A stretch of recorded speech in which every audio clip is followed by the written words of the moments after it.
The wrench slipped from my greasy fingers as I heard Jennifer's laugh drift through our kitchen window. Not her regular laugh, the one she used when I told a bad joke or when our daughter Emma rolled her eyes at dinner.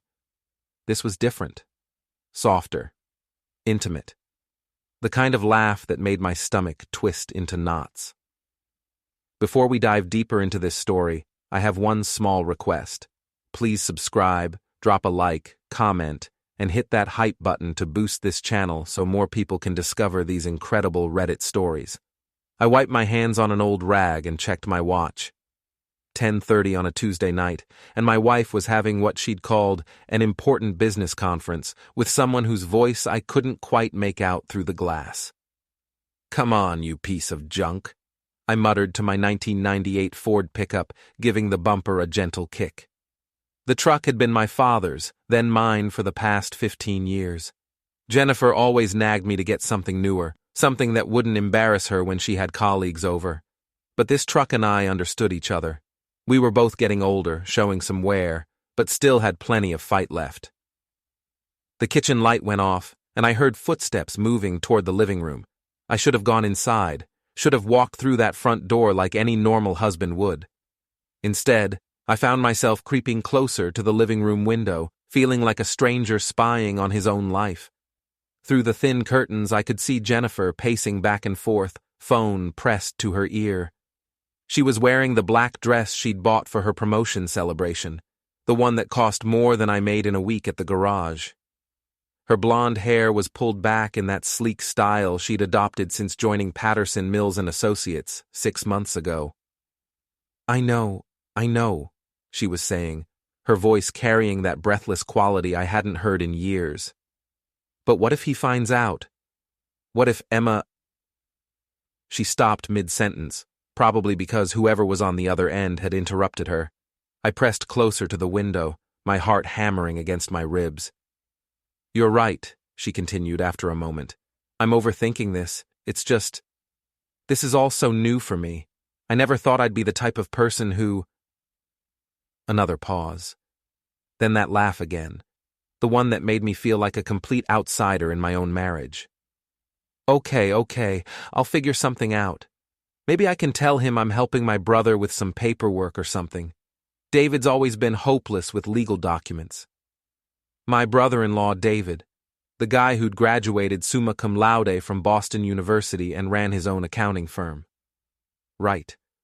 Real hopeless with paperwork. Jennifer ended the call and stood there for a moment, staring at her reflection in the darkened window. For just a second, I thought she might see me lurking in the shadows like some kind of creep. But she was too lost in whatever fantasy world she'd constructed to notice her husband of 16 years crouched outside like a common burglar. I made my way back to the truck, grabbed my tools, and headed for the garage. The familiar smell of motor oil and metal shavings usually calmed me down, but tonight it felt suffocating. I'd built this little workshop behind our house with my own hands, turning it into a place where I could fix neighbors' cars and motorcycles for extra cash. Jennifer used to bring me coffee out here when we were first married, back when she thought my grease-stained hands were charming instead of embarrassing. The garage door creaked as I pulled it shut. I sat down on an overturned crate and tried to make sense of what I'd just overheard. Jennifer was planning to lie to me about where she was going. She was going to use her brother as an alibi, and she was nervous about Emma finding out about something. My phone buzzed. A text from Jennifer. "Working late tomorrow night. Going to help David with some tax stuff. Don't wait up." I stared at the message for a long time, my thumb hovering over the keyboard. Part of me wanted to call her out right then and there.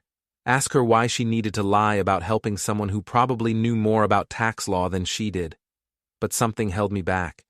Maybe it was curiosity. Maybe it was cowardice. Or maybe I just wasn't ready to blow up my life based on an overheard phone conversation and a suspicious text message. Instead, I typed back, "No problem. Say hi to David for me." 3 dots appeared immediately, then disappeared. Then appeared again. Finally, "Will do." I set the phone aside and picked up a carburetor I'd been rebuilding for Mrs. Henderson's old Buick. Working with my hands usually helped me think, but tonight my mind kept wandering back to that laugh. When was the last time I'd made Jennifer laugh like that? When was the last time she'd looked at me the way I imagined she was looking at whoever was on the other end of that phone call? The truth was, we'd been drifting apart for months.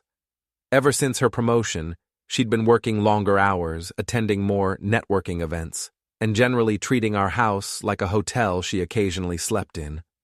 I'd chalked it up to the stress of her new position, figured things would settle down once she got comfortable in her role. But maybe I'd been naive. Maybe there was more to her transformation than just professional ambition. I stayed in the garage until well past midnight, tinkering with engines and trying not to think about my wife's mysterious phone calls. When I finally went inside, Jennifer was already asleep, or pretending to be. She was curled up on her side of the bed, as far away from me as possible, without actually falling onto the floor. I lay there, staring at the ceiling, listening to her breathe, wondering if I was losing my mind or if my marriage was falling apart. Maybe both. The next evening, I found myself doing something I never thought I'd do, checking up on my wife. I told myself it was innocent enough. I just wanted to drive by David's house, maybe see Jennifer's car in the driveway, confirm that she was actually where she said she'd be. David lived in a nice subdivision about 20 minutes from our place.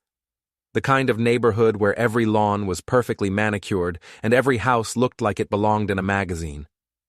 I drove slowly down his street, scanning for Jennifer's silver Honda Accord. It wasn't there. I parked across from David's house and called his number.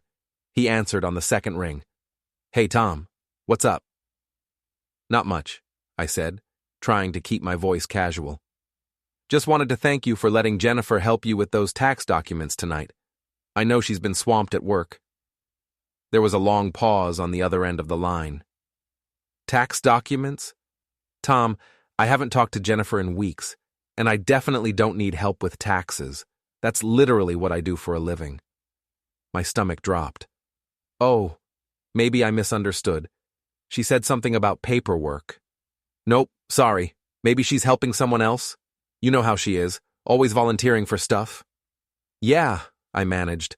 "That must be it. Thanks, David." I hung up and sat in my truck, staring at David's empty driveway. So Jennifer had lied. Not just a little white lie or a misunderstanding, but a deliberate, calculated deception. She'd used her brother as an alibi, knowing I'd never think to check up on her story. But if she wasn't at David's house, where was she? I pulled out my phone and opened the Find My Friends app. Jennifer and I had started sharing our locations a few years ago, back when she'd gotten nervous about me driving late at night to pick up car parts. Just for safety, she'd said. I'd never used it to track her before. It had never occurred to me that I'd need to. According to the app, Jennifer was at the Riverside Motel on Route 9, a rundown place that rented rooms by the hour and didn't ask too many questions, the kind of place you went when you didn't want to be found. I drove there in a daze, my hands gripping the steering wheel so tightly my knuckles turned white. The motel was exactly as seedy as I'd expected, a long, low building with peeling paint and a neon sign that flickered between vacancy and no vacancy, like it couldn't make up its mind. Jennifer's Honda was parked in front of room 12. Next to it sat a black BMW that I didn't recognize but somehow looked familiar. I sat in my truck for what felt like hours, staring at those two cars and trying to decide what to do. I could march up to that door and confront whatever was happening inside. I could call Jennifer's phone and demand an explanation, or I could drive home, pretend I'd never seen anything, and go back to living in denial. Instead, I did something that surprised even me. I got out of my truck, walked over to the BMW, and let the air out of all 4 tires. Not slashing them, I wasn't ready to commit actual vandalism, but deflating them enough to make driving uncomfortable. Then I took a piece of paper from my wallet and wrote a simple message. Hope she's worth the walk home. I tucked it under the BMW's windshield wiper and headed back to my truck. As I was pulling out of the parking lot, my phone buzzed with a text from an unknown number. It was a photo of me standing next to the BMW, clearly taken from one of the motel room windows. Below the photo was a message. Saw you at the motel. Interesting hobby you've picked up. I recognized the number. It belonged to Margaret Walsh, our nosy neighbor who somehow always knew everyone's business before they knew it themselves. Margaret, who worked in HR at Patterson, Mills and Associates. Margaret, who had Jennifer's ear and apparently Jennifer's back. My phone rang immediately. Jennifer's name flashed on the screen. Tom, what the hell are you doing? I could ask you the same question, I said. I'm working. I told you I was helping with paperwork. At the Riverside Motel? Silence. Jennifer? I can explain. I'm sure you can. But maybe save it for when you get home. Whenever that might be. I hung up and drove home, my mind racing.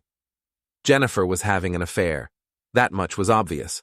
And Margaret Walsh knew about it, was probably helping to cover it up. The question was, what was I going to do about it? I spent the night in my garage, rebuilding a transmission and waiting for Jennifer to come home. She finally walked through the door at 2 a.m, her heels clicking on the kitchen tile like a countdown timer. I was sitting at the kitchen table with a cup of coffee, still wearing my work clothes. She stopped when she saw me, her hand frozen on the light switch. We need to talk, she said. Do we? Because I thought we were past the talking stage and well into the lying stage. Jennifer set down her purse and smoothed her dress. Even at 2 a.m, after whatever she'd been doing at that motel, she looked put together. Professional, like she was about to deliver a closing argument to a jury instead of explain to her husband why she'd been screwing around behind his back. You followed me, she said. I checked up on you. There's a difference. Is there? Because from where I'm standing, it looks like you don't trust me. I almost laughed. Trust you? Jennifer, you told me you were helping your brother with paperwork. Your brother who does taxes for a living. Then I find you at a motel with some guy's BMW. It's not what you think. Then what is it? She pulled out a chair and sat down across from me, her lawyer face firmly in place. I'm working on a case, a sensitive case. I can't discuss the details, but it involves meeting with a client who values his privacy. At a motel. Yes. At 10 o'clock at night. Client confidentiality is important in my line of work, Tom. You wouldn't understand. That stung. The implication that I was too stupid, too blue-collar to grasp the complexities of her important legal career. It was a new development in our marriage, this casual condescension that had crept in along with the designer clothes and the networking events. Right, I said. I'm just a mechanic. What would I know about discretion or professionalism? That's not what I meant. Sure it is. It's exactly what you meant. We sat there in silence for a moment, the kitchen clock ticking loudly between us. Jennifer looked tired, older somehow. There were lines around her eyes that I hadn't noticed before, or maybe I just hadn't been paying attention. I don't want to fight, she said finally. Neither do I.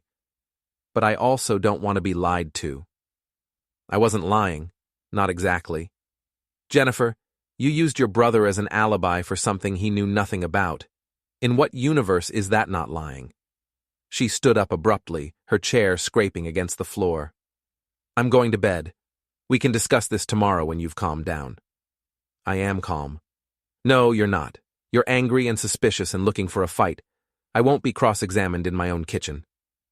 She walked toward the stairs, then stopped and turned back to me. And Tom? Next time you want to vandalize someone's car, maybe don't do it where half the neighborhood can see you.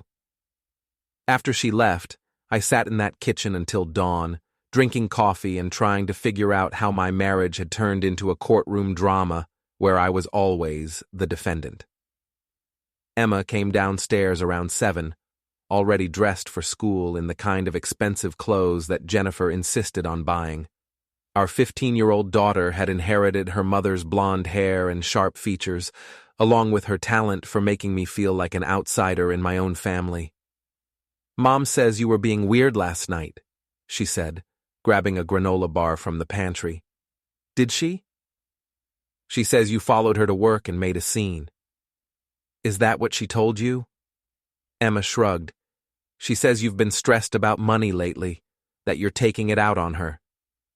Money. That was rich. I made decent wages at the garage, and Jennifer's new salary had put us in a better financial position than we'd ever been in.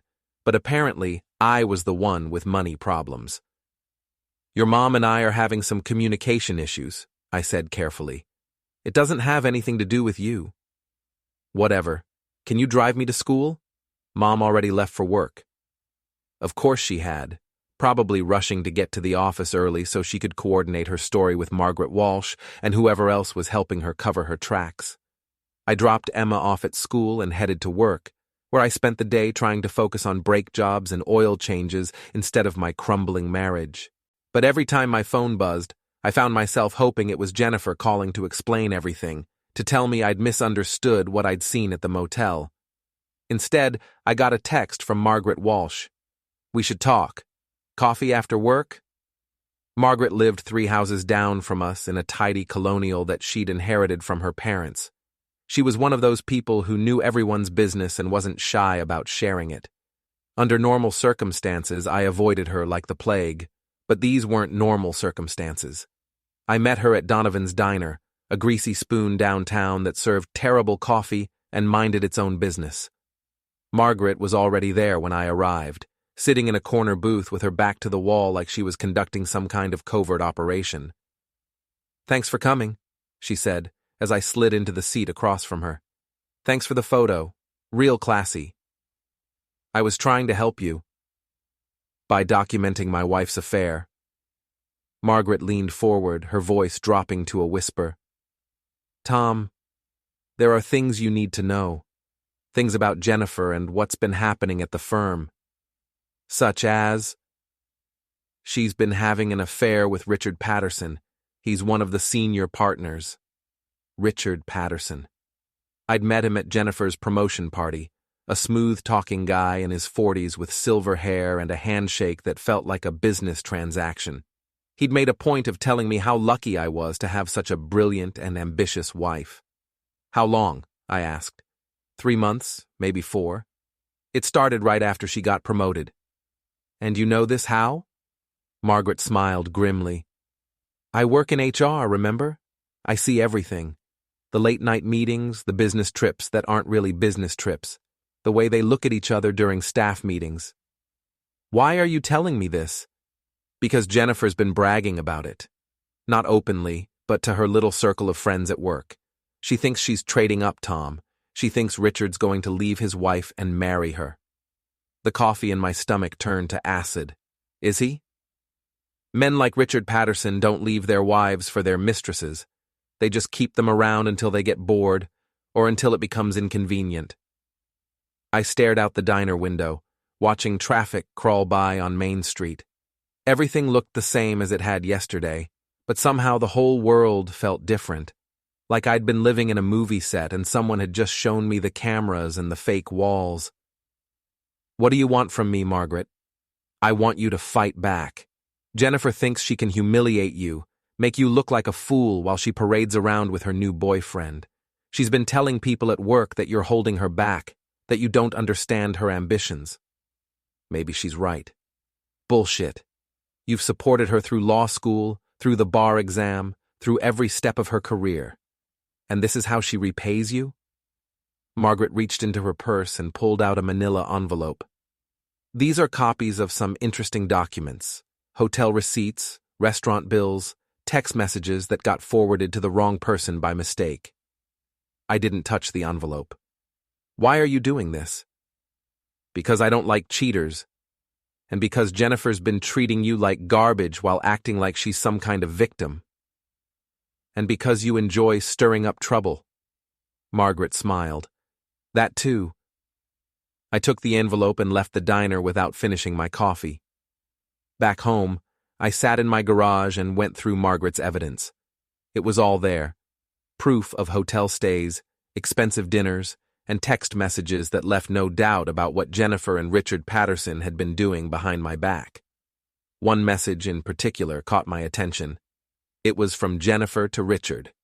"Tom's getting suspicious. We need to be more careful. Maybe we should cool things off for a while." Richard's response: "Don't worry about Tom. What's he going to do? He's just a mechanic." Just a mechanic. Like that somehow made me less of a person, less deserving of basic respect and honesty from my own wife. I was still sitting there, staring at those messages, when Emma got home from school. She poked her head into the garage, probably looking for money or permission to go somewhere with her friends. "Dad? You okay?" "I'm fine, sweetheart. Just thinking." "About Mom?" Smart kid. Too smart for her own good sometimes. "Yeah, about your mom." Emma came into the garage and sat down on a stool next to my workbench. "Are you guys going to get divorced?" The question hit me like a punch to the gut. "I don't know, Em. I hope not. Because if you do, I want to live with Mom." "Why's that?" "Because she's going places. She's successful. And you—" Emma gestured around the garage, at my tools and my half-finished projects and my oil-stained clothes. "You're just going to stay here forever, fixing other people's cars." Just a mechanic. Even my own daughter saw me the way Jennifer and Richard Patterson did, as someone small and limited and forgettable.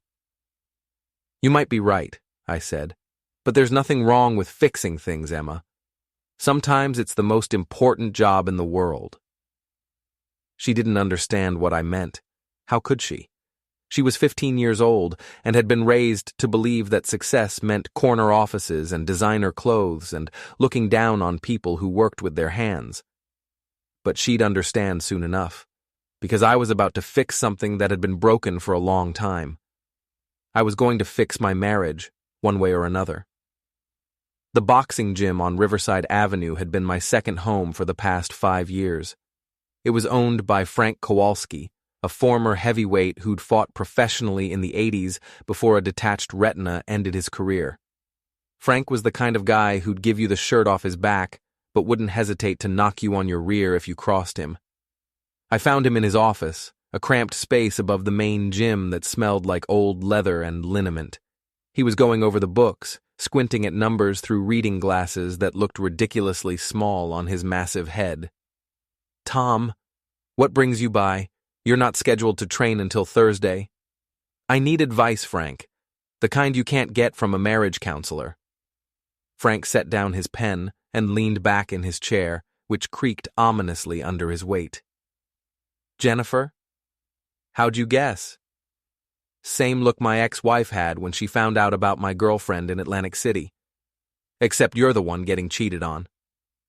I told him everything. The phone calls, the motel, Margaret's evidence, even Emma's casual dismissal of everything I'd worked for. Frank listened without interrupting, nodding occasionally like he'd heard variations of this story 100 times before. "So what do you want to do about it?" he asked when I finished. "I don't know. Part of me wants to confront her, demand an explanation, try to work things out. And the other part? The other part wants to make her pay for humiliating me." Frank smiled grimly. "Now you're talking. Question is, how bad do you want to hurt her?" "I want her to feel the way I felt when I read those text messages. Like she's nothing, like she doesn't matter." "Then you need to be smart about it. Emotional guys make mistakes. They lash out, do stupid things, and end up looking like the bad guy. You want revenge? You need to be cold, calculating. You need to make her destroy herself." Frank opened his desk drawer and pulled out a bottle of whiskey. He poured 2 shots and slid one across the desk to me. "Here's what you're going to do," he said. "You're going to play the part of the clueless husband for a while longer. Let Jennifer think she's getting away with it. Meanwhile, you gather more evidence, figure out her patterns, learn everything you can about her and this Patterson guy. And then? Then you hit her where it hurts most. Her reputation, her career, her precious new life that she thinks is so much better than what she had with you. I drained the whiskey in one gulp, feeling it burn its way down my throat. What if it backfires? What if I end up losing Emma? Kid's 15, right? Old enough to understand when someone's been playing her for a fool. Right now she thinks her mom walks on water because that's the story Jennifer's been selling. But once the truth comes out... Frank shrugged. Sometimes the best thing you can do for your kids is show them that actions have consequences. I left the gym with a plan forming in my mind. Frank was right. I needed to be smart about this. Emotional reactions would only make me look unstable and give Jennifer ammunition to use against me. But calculated, methodical revenge, that was something I could handle. Over the next 2 weeks, I became a student of my wife's betrayal. I tracked her movements, memorized her schedule, and learned everything I could about Richard Patterson. It wasn't hard. The guy loved to talk about himself, and his social media profiles were a treasure trove of information about his habits, his hobbies, and his weaknesses. Patterson was married to a woman named Carol, a pediatric nurse who volunteered at animal shelters in her spare time. They had 2 teenage sons and lived in a sprawling house in the most expensive part of town. According to his LinkedIn profile, Patterson had built his career on his reputation for integrity and family values. The irony was almost too perfect.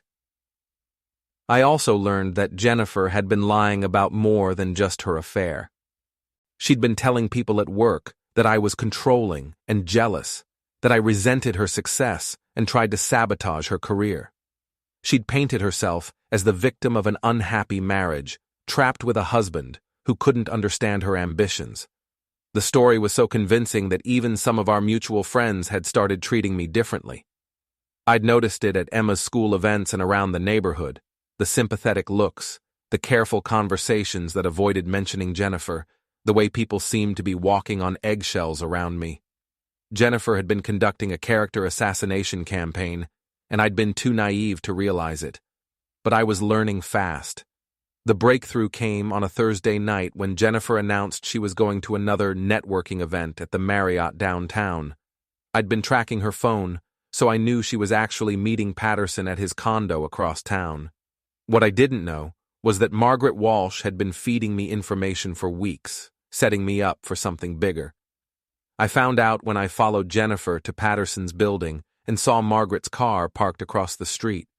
She was sitting behind the wheel with a camera, taking pictures of Jennifer as she walked into the building. I parked behind her and got out of my truck. Margaret rolled down her window as I approached. "Fancy meeting you here," I said. "Just gathering evidence. You never know when you might need it." "For what?" Margaret smiled, that predatory smile of hers. "For the right moment.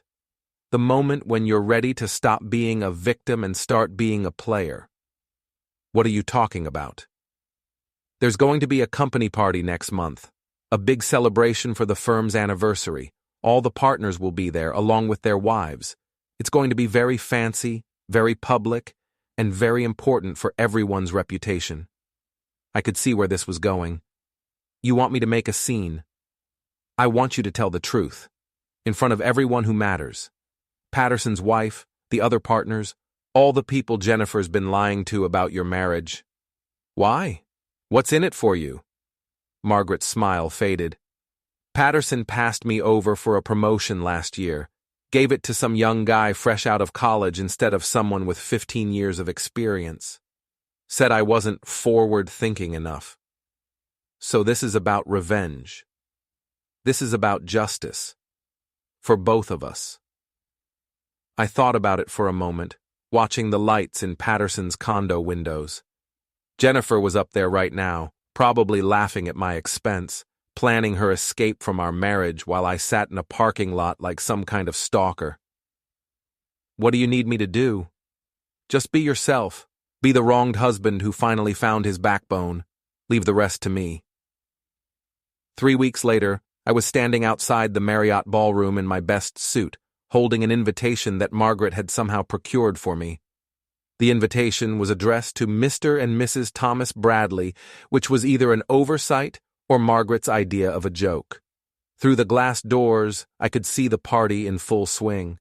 Jennifer was there, looking stunning in a red dress I'd never seen before. She was standing next to Patterson, laughing at something he'd whispered in her ear.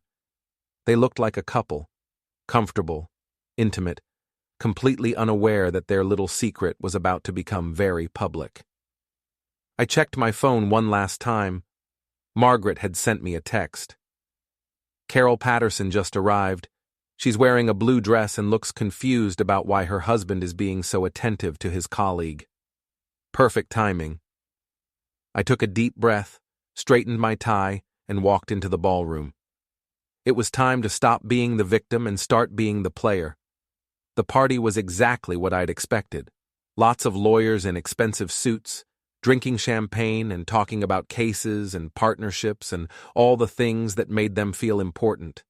I recognized several people from Jennifer's office, including her boss, a stern woman named Victoria Mills who'd always treated me like I was some kind of curiosity. I made my way through the crowd, nodding at people I recognized, accepting their surprised greetings with a smile. Most of them seemed genuinely happy to see me, which made me wonder what Jennifer had been telling them about our marriage. "Tom, what a surprise!" Victoria Mills appeared at my elbow, champagne glass in hand. "Jennifer didn't mention you were coming." "Last-minute decision," I said. "Thought I'd surprise her." "How thoughtful. She's been working so hard lately, putting in such long hours. You must be very proud of her dedication." "Oh, I am. Jennifer's always been very dedicated to her work." Victoria smiled and moved on, probably to spread the news that the estranged husband had shown up unexpectedly. I could see heads turning as word spread through the room. People were looking at me with curiosity, then glancing over at Jennifer and Patterson, who were still standing together near the bar. I decided to introduce myself to Carol Patterson. She was easy to spot, a pleasant-looking woman in her 40s, wearing the blue dress Margaret had mentioned. She was standing alone near the appetizer table, looking like she'd rather be anywhere else. "Mrs. Patterson, I'm Tom Bradley, Jennifer's husband." "Oh, how nice to meet you. Richard's mentioned you." "Has he? All good things, I hope." "Of course. He says you're a mechanic. That must be interesting work." "It has its moments. Your husband and my wife have been working very closely together lately.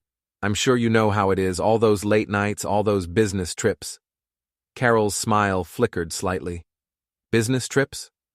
"Oh, you know, client meetings, depositions, that sort of thing. Jennifer's been putting in a lot of extra hours with Richard. They make a good team." I could see the wheels turning in Carol's head. She was starting to realize that her husband's late nights at the office might not have been as innocent as she'd assumed. "Excuse me," she said. "I think I need to find my husband." I watched her walk across the room toward Richard and Jennifer, her jaw set in a way that suggested the evening was about to get very interesting. But before I could enjoy the show, Jennifer spotted me. Her face went white, then red, then settled into the kind of controlled fury that only lawyers and politicians could master. She excused herself from Patterson and made her way over to me, her heels clicking on the marble floor like gunshots.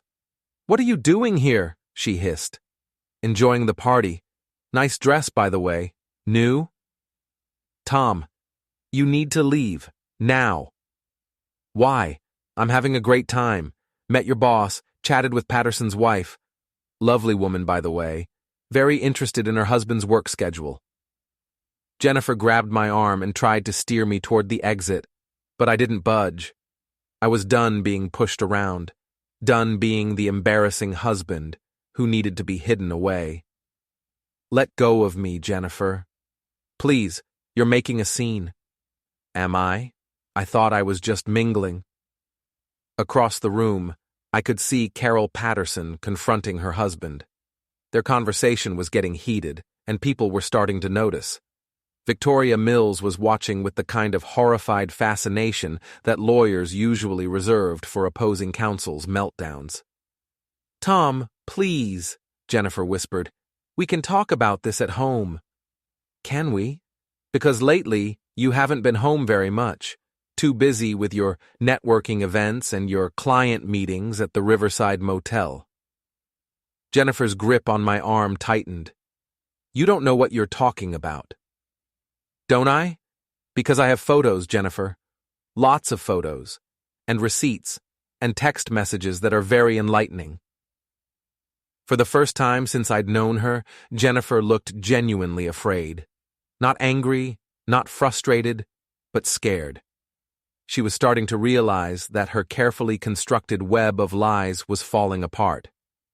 What do you want? She asked. I want you to tell me the truth. Right here, right now, in front of all your colleagues and friends. I want you to admit what you've been doing. I can't do that. Then I guess we have nothing to talk about. I pulled my arm free and walked away, leaving Jennifer standing alone in the middle of the ballroom. Behind me, I could hear Carol Patterson's voice rising as she demanded answers from her husband. Other conversations were stopping as people turned to watch the drama unfold. Margaret Walsh appeared at my side, grinning like a cat who'd just caught a particularly fat mouse. How do you feel? She asked. Like I'm just getting started. The fallout from the party was immediate and devastating. By Monday morning, the entire law firm was buzzing with gossip about the Patterson scandal. Carol Patterson had filed for divorce and was demanding a full audit of their finances. Richard Patterson was facing a disciplinary hearing for conducting an inappropriate relationship with a subordinate, and Jennifer was suddenly persona non grata in the office she'd worked so hard to conquer. I learned all this from Margaret, who called me bright and early with updates on the carnage. It's beautiful, she said. Patterson's been suspended pending the investigation. Jennifer's been transferred to the probate department, basically legal Siberia, and Victoria Mills is furious because the whole thing is reflecting badly on the firm. What about Jennifer? How's she handling it? About as well as you'd expect. She called in sick today, but I heard she's been calling around, trying to find another job. Problem is, word travels fast in legal circles. Everyone knows what happened. Jennifer hadn't come home after the party. She'd sent me a text saying she was staying at her sister's house and needed time to think. I was fine with that. It gave me time to plan my next move, because I wasn't done, not even close. Frank had been right about one thing. Emotional revenge was messy and unpredictable, but calculated revenge, that was an art form, and I was discovering that I had a real talent for it. My first target was Jennifer's car, not vandalism, nothing that could be traced back to me, just a few minor inconveniences that would add up over time. A small nail in the tire that would cause a slow leak. Sugar in the gas tank to gum up the engine. A few drops of oil on the driveway to make it look like her car was falling apart. Jennifer prided herself on her image, and nothing ruined an image like breaking down on the side of the road in an expensive dress. My second target was her social media presence. Jennifer had always been careful about what she posted online, but she'd gotten careless lately. I'd been taking screenshots of her posts, particularly the ones where she complained about our marriage or hinted at her exciting new relationship. I created an anonymous email account and started sending those screenshots to her friends, family members, and professional contacts. Not all at once. That would have been too obvious. Just a steady drip of evidence that painted a picture of a woman who'd been living a double life. The responses were immediate and brutal. Jennifer's phone started ringing constantly as friends and family members demanded explanations. Her professional reputation, which she'd worked so hard to build, began crumbling as colleagues distanced themselves from the scandal. But my masterpiece was still to come. Emma had been staying with Jennifer at her sister's house, which gave me free rein of our home for the first time in months. I used that time to go through Jennifer's things, her computer, her files, her personal documents. What I found was even worse than I'd imagined. Jennifer hadn't just been having an affair. She'd been planning to leave me for months, maybe years. I found emails to divorce attorneys, financial documents showing how she'd been moving money into accounts I didn't know about, and a detailed plan for getting custody of Emma while minimizing the amount of alimony she'd have to pay. She'd been preparing for war while I'd been trying to save our marriage, but the most damaging discovery was a series of emails between Jennifer and her sister, discussing their strategy for making me look like an unfit father. They'd been documenting every argument, every moment of frustration, every time I'd raised my voice or lost my temper. They were building a case that I was unstable, possibly dangerous, and definitely not someone who should have custody of a teenage daughter. The emails were detailed, calculated, and absolutely damning. They showed a level of premeditation that went far beyond a simple affair. Jennifer had been systematically destroying our marriage while positioning herself as the victim. I printed out every email, every document, every piece of evidence that showed Jennifer's true intentions. Then I did something that would have made Frank proud. I waited. I waited until Jennifer finally came home, 3 days after the party, looking haggard and defeated. She'd aged years in those 3 days, and her usual composure was nowhere to be found. "We need to talk," she said, setting her suitcase down in the hallway. "Do we?" "Because I thought you'd already made your decision." "Tom, please. I know you're angry, and you have every right to be. But we need to figure out how to handle this situation like adults." "Handle what situation? Your affair? Your lies? Or your plan to destroy me in divorce court?" Jennifer's face went pale. "I don't know what you're talking about." I walked over to the kitchen table, where I'd laid out all the printed emails and documents in neat piles. Jennifer followed me, her eyes growing wider as she realized what she was looking at. "Recognize these?" I asked. She sank into a chair, her hands shaking as she picked up one of the emails. "Where did you get these?" "From your computer. The one you left logged in because you thought I was too stupid to know how to use it." "You had no right?" "I had no right?" "Jennifer, you've been planning to destroy my life for months. You've been documenting every argument, every bad day, every moment of weakness, so you could use it against me in court. And you're worried about my right to privacy?" Jennifer looked through the documents, her lawyer's mind probably calculating how much damage they could do to her case. "These are private communications between me and my sister. They're privileged." "Are they?" "Because I'm pretty sure privilege doesn't apply when you're conspiring to commit perjury." "I wasn't." "You were going to claim I was abusive, unstable, a danger to Emma, all lies, but you figured if you repeated them enough times, people would believe them." Jennifer set down the papers and looked at me with something that might have been respect. "What do you want?" "I want you to understand that you're not the only one who can play games. You thought you were so much smarter than me, so much more sophisticated. You thought I'd just roll over and let you take everything." "Tom, I'm not finished. You've spent months making me feel like I was crazy, like I was imagining problems that didn't exist. You've been lying to our daughter, to our friends, to everyone who cared about us, and you've been doing it all while planning to take Emma away from me." I stood up and walked to the window, looking out at the neighborhood I'd lived in for 15 years. "But here's the thing, Jennifer. I'm not the same man you married. I'm not the same man you've been lying to and cheating on. I've learned some things about myself over the past few weeks." "Such as?" "Such as the fact that I'm a lot smarter than you gave me credit for, and I'm a lot meaner than I thought I was." I turned back to face her, and for the first time in our marriage, I saw fear in her eyes. Real fear. "So here's what's going to happen," I continued. "You're going to move out of this house. You're going to find your own place, your own life, and you're going to leave Emma alone. You're not going to try to turn her against me, and you're not going to use her as a weapon in whatever legal battle you're planning. And if I don't," I gestured toward the documents on the table, "then these emails get sent to the State Bar Association, along with copies of all your text messages with Patterson and a detailed timeline of your affair. I'm pretty sure they take a dim view of lawyers who lie under oath and conspire to commit perjury." Jennifer stared at me for a long moment, probably trying to figure out if I was bluffing. I wasn't, and something in my expression must have told her that. "You've changed," she said finally. "Yes, I have. And you know what? I like the new me better." Jennifer packed her things that night and moved into a furnished apartment across town. She didn't fight me on custody, didn't demand alimony, didn't even argue about the division of assets. She just wanted out, wanted to escape the mess she'd created before it got any worse. Emma was harder to handle.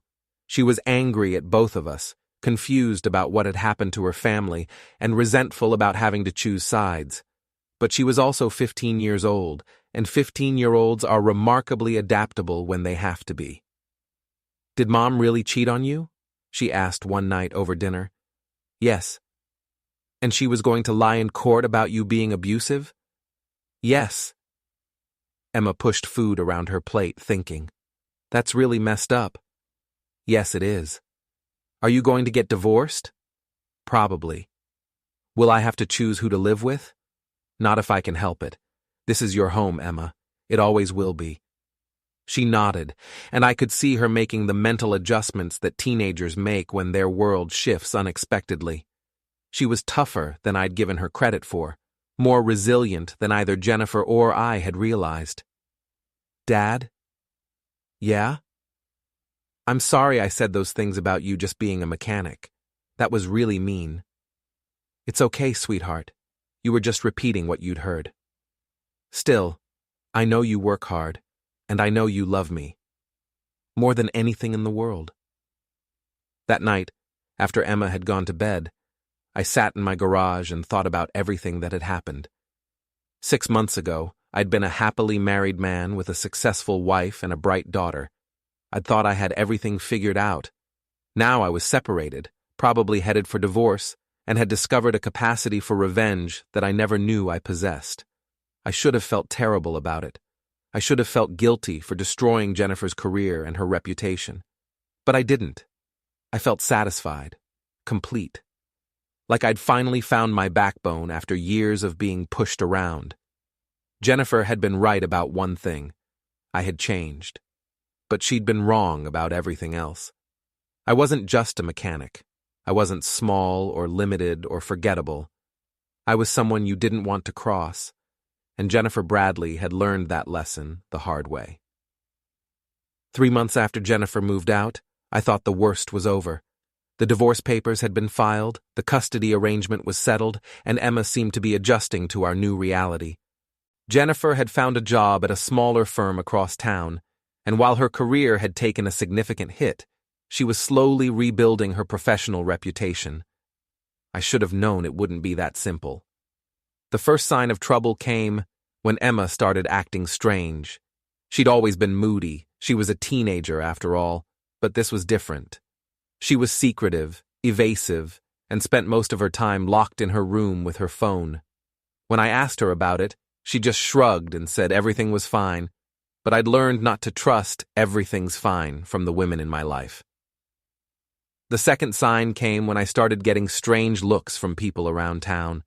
Not the sympathetic glances I'd gotten used to, but something else, something that looked suspiciously like judgment. I figured it out when Mrs. Henderson, whose Buick I'd been working on for years, came to pick up her car and could barely make eye contact with me. "Everything all right, Mrs. Henderson?" "Oh, yes. Fine, just fine." She paid me quickly and left without her usual small talk about her grandchildren and her garden. That evening, I cornered Emma in the kitchen. "What's going on?" "What do you mean?" "I mean, people are treating me like I've got some kind of contagious disease. What aren't you telling me?" Emma stared at her homework, her pencil moving across the page in meaningless scribbles. "Mom's been talking to people." "What kind of talking?" "She says you've been stalking her, following her around, vandalizing her car, sending threatening messages to her friends." My stomach dropped. "And you believe her?" "I don't know what to believe anymore." I sat down across from Emma, trying to keep my voice calm. "Emma, look at me. Have you ever seen me do any of those things?" "No, but..." "But nothing. Your mother is lying. Again. She has proof, Dad. Photos and stuff. What kind of photos? Emma pulled out her phone and showed me a series of images. Me, outside the Riverside Motel. Me talking to Margaret Walsh. Me at the law firm party. All taken from a distance, all carefully cropped to make me look like I was stalking Jennifer instead of investigating her affair. Where did these come from? Mom's been posting them on social media. She says you've been harassing her ever since she left. I scrolled through the photos, my anger building with each image. Jennifer had turned the story completely around, making herself the victim and me the villain, and people were believing her. Emma, these photos don't show what your mother claims they show. This one at the motel. I was there because I followed her, because she was lying about where she was going. But why were you following her in the first place? Because I suspected she was having an affair. Which she was. Emma looked confused, torn between loyalty to her mother and the evidence of her own eyes. She says you're obsessed with her, that you can't accept that the marriage is over. The marriage was over the moment she started sleeping with Richard Patterson. I'm not obsessed with her, Emma. I'm just not going to let her rewrite history to make herself look like the victim. But even as I said it, I realized that Jennifer had outmaneuvered me. She'd taken my legitimate investigation of her affair and twisted it into evidence of harassment and stalking. She'd used my own actions against me, and she'd done it so skillfully that even my own daughter was starting to doubt me. I needed help. Professional help. The next morning, I called a lawyer, not one of Jennifer's colleagues, but a criminal defense attorney named Mike Torino, who had a reputation for handling messy cases. His office was in a converted warehouse downtown, the kind of place that specialized in real problems for real people. Torino was a short, stocky guy with graying hair and the kind of face that had seen everything twice. He listened to my story without interrupting, occasionally making notes on a legal pad. "So your wife is claiming you're stalking her," he said when I finished. "My soon-to-be ex-wife, and yes. And she has photos that seem to support her claim. Photos that are taken completely out of context. Context doesn't matter if she files a restraining order. Photos are photos. A judge isn't going to care why you were at that motel or why you were talking to her co-workers. So what do I do?" Torino leaned back in his chair, studying me. "You stop. Right now. No more following her. No more investigating. No more contact of any kind. You let the divorce proceed through the lawyers, and you stay as far away from her as possible." "That's it? I just let her get away with lying about me?" "Tom, let me explain something to you. I've been doing this for 20 years, and I've seen a lot of guys in your situation. They think they're fighting for justice, but what they're really doing is digging their own graves. I'm not like those guys." "No? Because from where I'm sitting, you look exactly like those guys. You've been conducting surveillance on your wife, vandalizing her property, and confronting her at public events. That's textbook stalking behavior. I was gathering evidence of her affair, which is now irrelevant because she's already admitted to the affair and agreed to the divorce. Anything you do now just makes you look obsessed and potentially dangerous." Torino was right, and I knew it.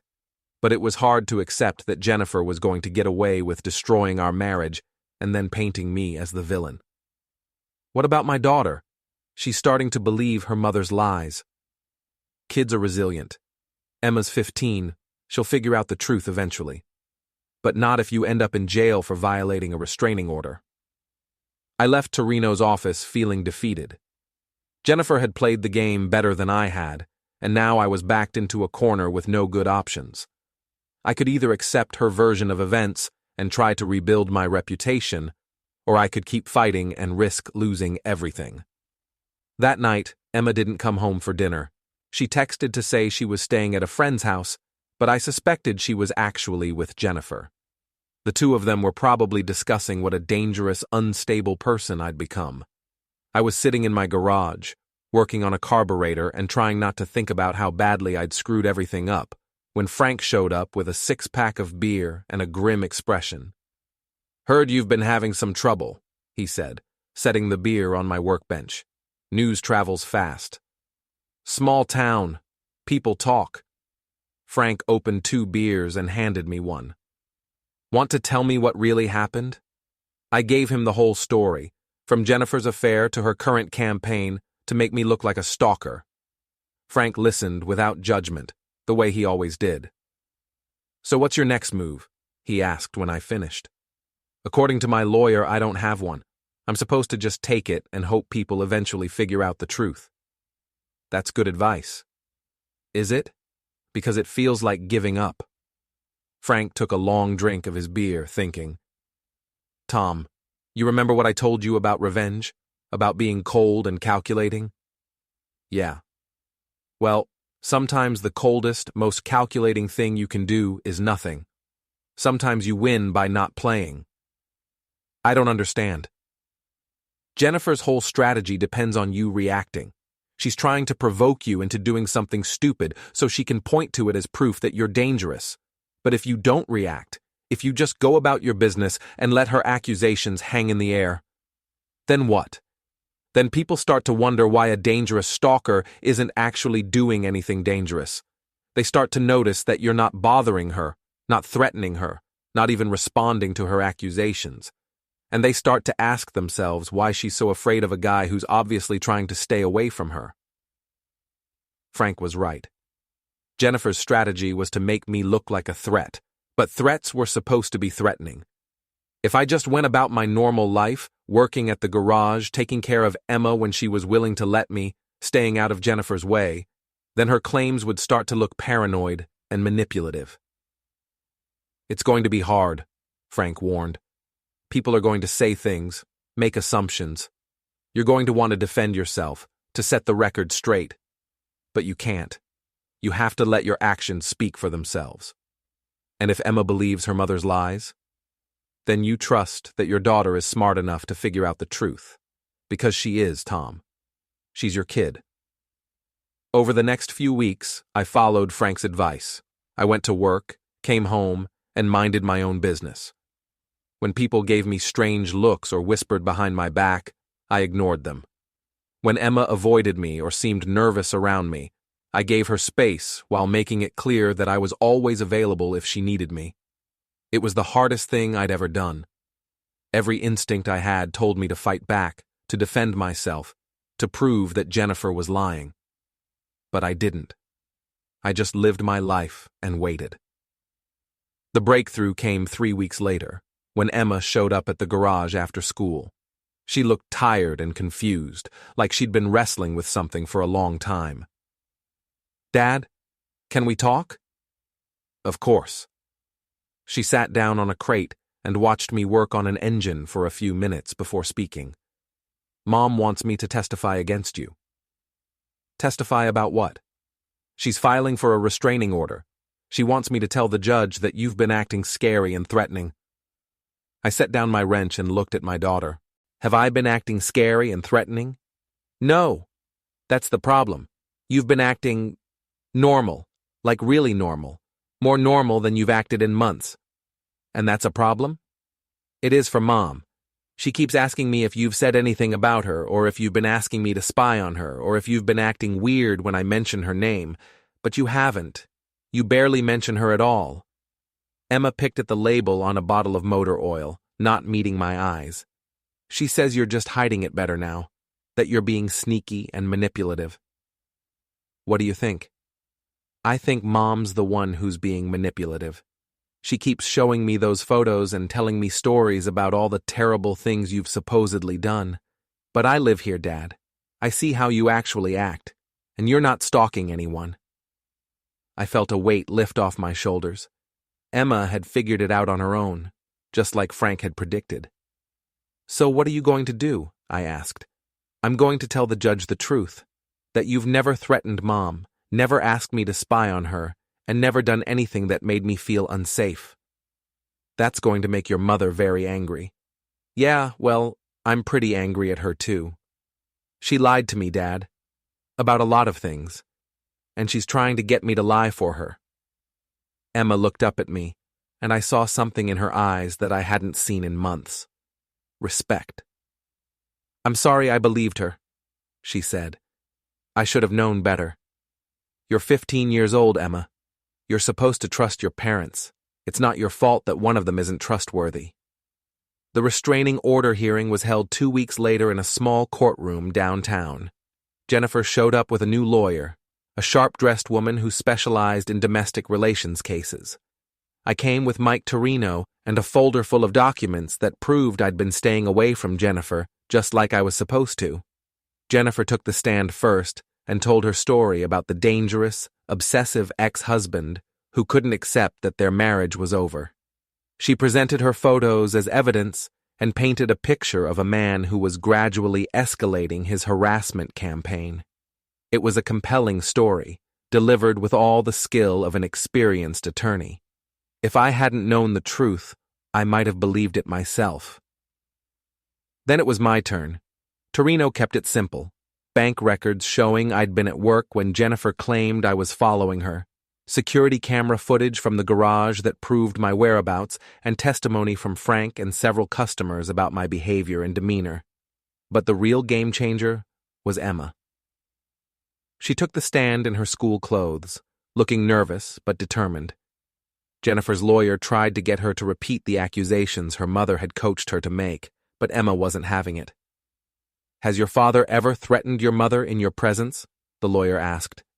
"No." "Has he ever asked you to spy on your mother or report on her activities?" "No." "Has he ever said anything that made you believe your mother was in danger?" "No. The only person who keeps saying Mom is in danger is Mom herself." Jennifer's lawyer tried a different approach. "Are you afraid of your father?" Emma looked across the courtroom at me, then back at the lawyer. "I'm afraid he's going to give up on me because of all the lies that have been told about him. But am I afraid of him hurting me or anyone else? No. My dad fixes things. He doesn't break them." The judge made his decision quickly. No restraining order, no restrictions on my contact with Emma, and a stern warning to Jennifer about making false accusations. As we left the courthouse, Jennifer tried to approach me, probably to negotiate some kind of truce. But I walked past her without a word, Emma at my side. I'd learned my lesson about engaging with Jennifer. Sometimes the most powerful thing you can do is absolutely nothing. 6 months later, the divorce was final. Jennifer kept her job at the smaller firm, though her reputation never fully recovered from the Patterson scandal. Emma split her time between both houses, but spent most of her time with me, especially after Jennifer started dating another lawyer from her new firm. I never did get my full revenge on Jennifer. I never destroyed her career or ruined her life the way she'd tried to ruin mine. But I got something better. I got my daughter back. I got my self-respect back. And I learned that sometimes the best revenge is simply refusing to be the villain in someone else's story. Frank was right about one thing. Sometimes you win by not playing. And sometimes the coldest, most calculating thing you can do is just live your life and let the truth speak for itself. Jennifer had tried to make me into the kind of man who would stalk and threaten and harass his ex-wife, but I wasn't that man, and I never would be. I was just a mechanic who fixed things, including, eventually, his own life, and that was enough.